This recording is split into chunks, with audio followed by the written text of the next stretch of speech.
Melini Tiia tässä, moikka! Tällä videolla mä näytän sulle nivelten liikutteluun helpon, mutta tehokkaan liikesarjan. Sun olisi hyvä tehdä tää aina aamuisin, kun sä heräät, sillä yön jäljiltä meidän kaikki nivelet on aika kankeet, ja eikä ainoastaan nivelet, vaan myös lihakset. Ja kun me liikutellaan meidän nivelet läpi, niin myös samalla aktivoidaan meidän lihasten aineenvaihduntaa ja verenkiertoa. Eli lihaksethan kiinnittyy luuhun aina jänteellä ja tämmöisillä sidekudosrakenteilla. Ja kun me liikutellaan meidän niveliä, niin me liikutellaan sitä kiinnitysjännettä. Ja sitä kautta käytännössä stimuloidaan myös sen koko lihasrakenteen toimintaa. Eli lähdetään herättelemään meidän kehoa. Ja jos et sä jaksa tehdä tätä ihan joka aamu, niin tee ainakin 2-3 kertaa viikossa. Ja lähdetään täältä meidän pään ja niskan alueelta.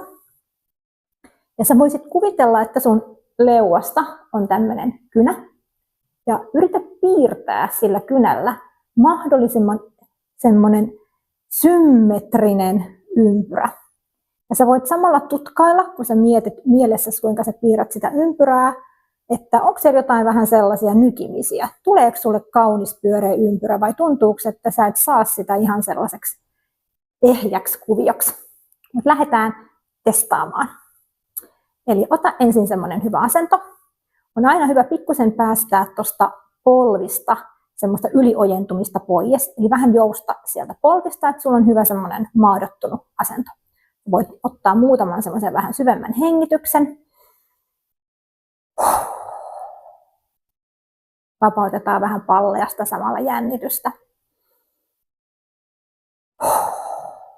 Ja sitten lähdetään.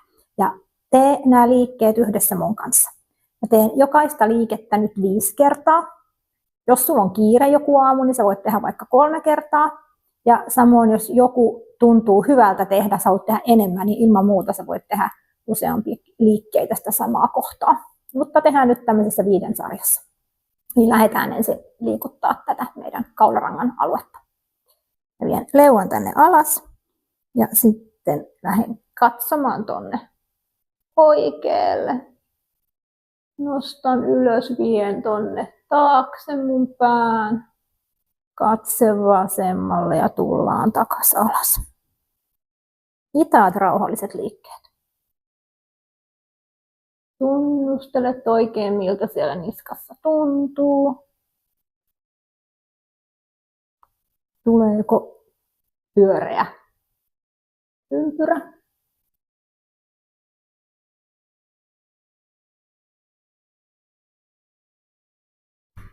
Ja 4.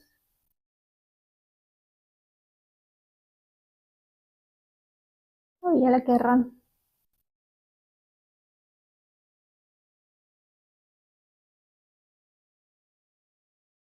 Ja toiseen suuntaan.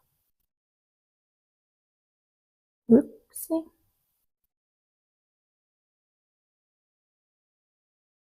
2.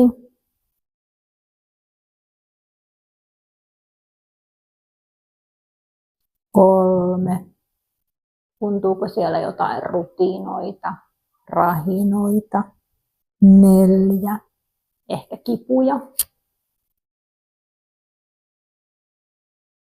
Ja viimeinen kerta.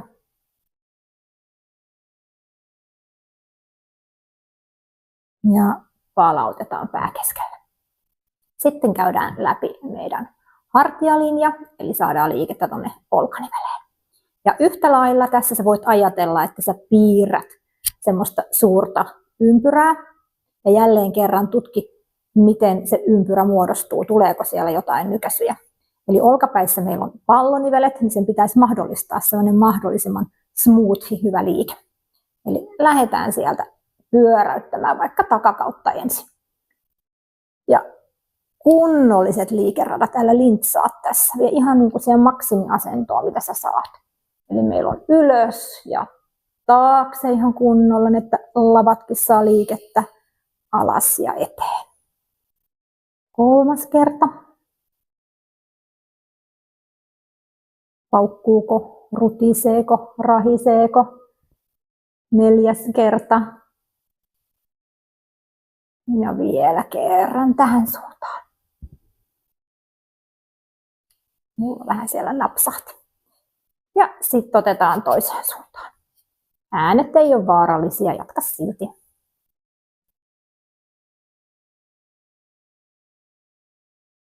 2. 3. kerta. 4. kerta. Vielä 1. Ihana iso liike. 5. kerta. Tuntuu jo heti paljon paremmalta. Sitten me käydään meidän kyynärpäät läpi. Eli sä voit ottaa kädet tähän eteen, vähän laittaa sormia vaikka ristiin ja sitten lähdetään tekemään tämmöistä hauskaa pientä kiertoliikettä. Toki tässä myös olkapää saa mukavasti vielä liikettä lisää. 3. kerta. Kunnon semmoinen venytys sinne samalla. Tehokkaat liikkeet. Ja vielä kerran.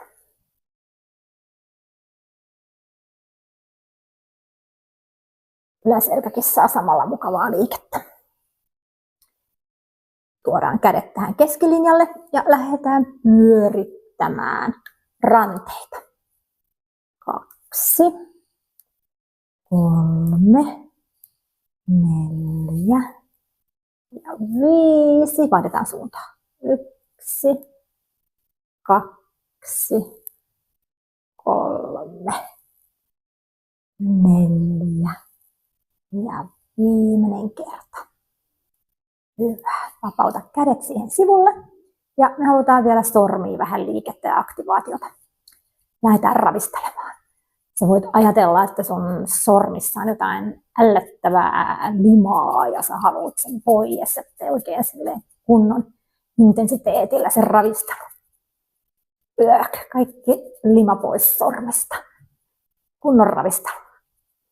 Ja tätä sä voit tehdä oikeastaan aina, kun sulla tuntuu, että sun käsissä on jotain jännitystä, sormissa on jännitystä, jos sä vaikka oot tietokoneella paljon tai kännykällä, niin saat hyvin aktivoitua sun hermoston tällä ravistelulla. Noin. Sä voit tuntea semmoista kihelmöintiä, sen voi tuntea, kuinka se energia lähtee oikein virtaamaan. Se tuntuu aika hyvältä. Sitten me halutaan meidän lantioon vähän liikettä. Ja tässä vaiheessa erityisesti on tärkeää, että sulla ei ole yhtään semmoista lukkoa tuolla polvissa, koska jos sun polvet on yliojennuksessa, ne on lukossa, niin sun lantiokin on aivan jäykkä, kuten myös niskan alue. Eli päästetään kaikki jännitys pois polvista, jolloin meidän lantiokin pääsee liikkumaan. Eli lukko pois, voit laittaa kädet vaikka tähän vyötärölle ja sitten me lähdetään pyörittämään tätä lantioa. Jälleen kerran ajatellaan tehdä semmoista isoa ympyrää. 1,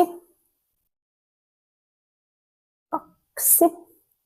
Tunnustele, miltä siellä tuntuu siellä lonkissa, siellä jännitystä. Tuntuuko ihan jotain kipua? 4. kierros lähtee. Ja 5. Palataan keskelle ja tehdään toiseen suuntaan. 1, 2, 3, 4 ja viimeinen kierros. 5. Hyvä. Vähän heilutella vielä sitä lantiota. Rentoutetaan. Sitten me otetaan meidän polvet. Ja nyt on tärkeää, että sä otat hyvän tuen täältä sun polvilumpioista. Varsinkin jos on jotain ongelmaa, niin tällä me saadaan napakoitettua sitä polvien aluetta. Hyvä tämmöinen etunoja. Pidät polvista kiinni ja sitten me lähdetään pyörittämään niitä polvia.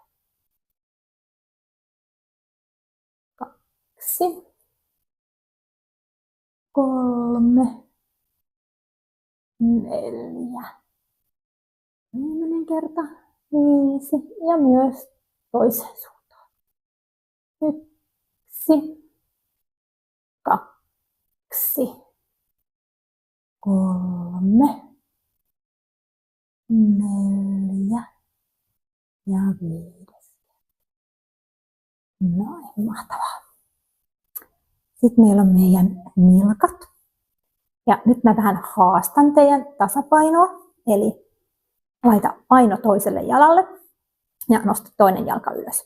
Jos tuntuu, että tasapaino lähtee, sä voit pitää jostain kiinni. Tai sitten sä voit myös tehdä niin, että sä pidät sun varpaat tuossa maassa, jolloin sä saat sitä kautta vähän enemmän tukea. Mutta mä yritän seisoa yhdellä jalalla.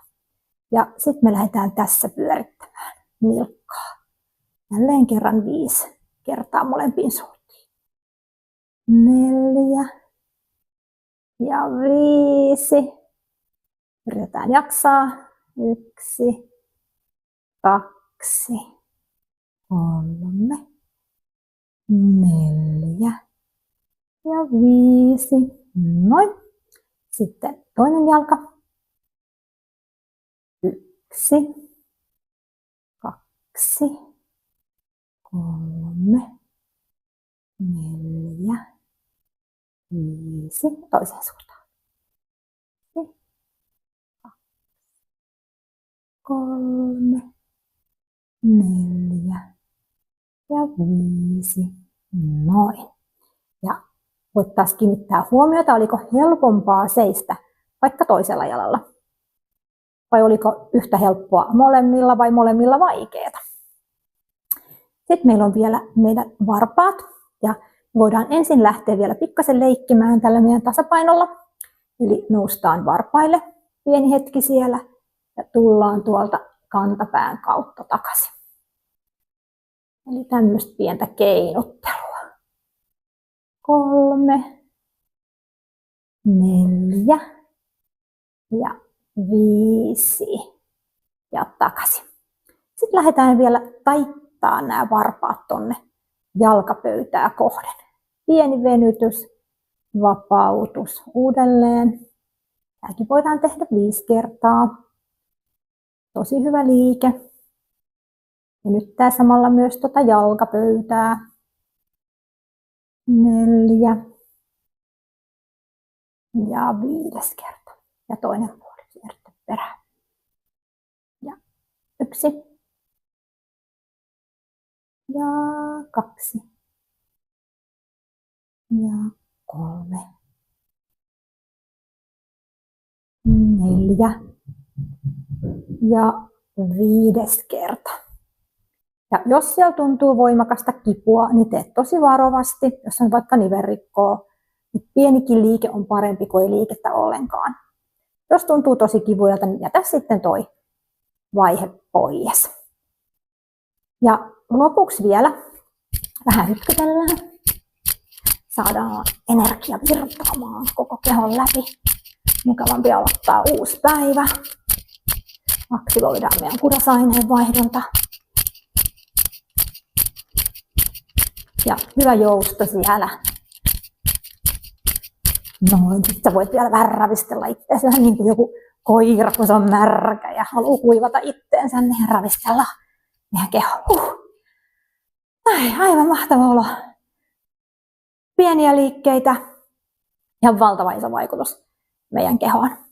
Eli ota tästä uusi tämmöinen aamurutiini. Ja kun sä oot tehnyt tämän, niin tosi tärkeää nesteyttää kehoa hyvin. Eli juo vettä ja mielellään lämmintä vettä. Eli kiehota vettä, puolet sitä kuumaa, puolet kylmää, iso lasi, juo se. Ensimmäisenä aamulla on hyvä aina aloittaa tällä lämpimällä vedellä. Se puhdistaa yön aikana kertyneitä kuona-aineita, happoja. Se lämmittää sun elimistöä valmiiksi vastaanottamaan sitten esimerkiksi jotain muuta aamupalaa, mitä sä haluat syödä hetken päästä. No, ei muuta kuin seuraavaan kertaan. Moikka!